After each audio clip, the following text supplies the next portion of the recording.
বন্ধুরা আসসালামু আলাইকুম।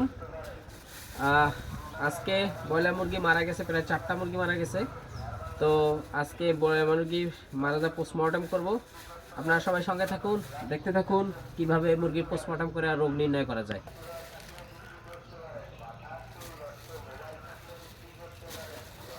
একটু কাছে এসে দেখাও যে মুরগিটা আমি কী করতে চাচ্ছি। মুরগিটার পেটে গ্যাস হয়ে গেছে অনেক। দেখি পানি, প্রচণ্ড পানি হয়েছে মুরগিটার। দেখা যাচ্ছে, আমারও দেখা মাঝে মাঝে।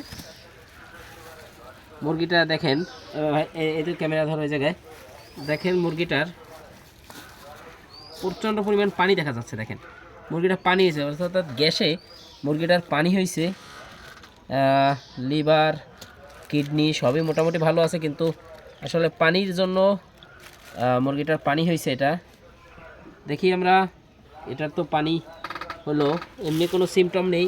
আপনারা মাঝে মাঝে দেখবেন আমি দুহাত লাগাচ্ছি, আপনারা একটু খেয়াল করে দেখবেন যে মুরগির রান বা মাংস বা কোনো প্রবলেম আছে কিনা, কিন্তু কোনো প্রবলেমই দেখা যাচ্ছে না। সিমটম শুধু গ্যাস হয়েছে এবং মুরগির পানি হয়েছে, এই জন্য মুরগিটা মারা গেছে।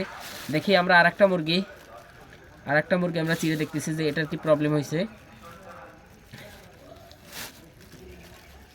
দেখুন অন্য কোনো রোগের কোনো সিমটম দেখা যাচ্ছে না। এটাও হালকা পাতলা একটু গ্যাস হয়েছে বোঝা যাচ্ছে। আমরা মাংসের এটাকে একটু দেখাচ্ছি যে এটা কি প্রবলেম না, এটার কোনো সমস্যা আপাতত দেখা যাচ্ছে না। এখন দেখি এখানে কি করা যায়। এই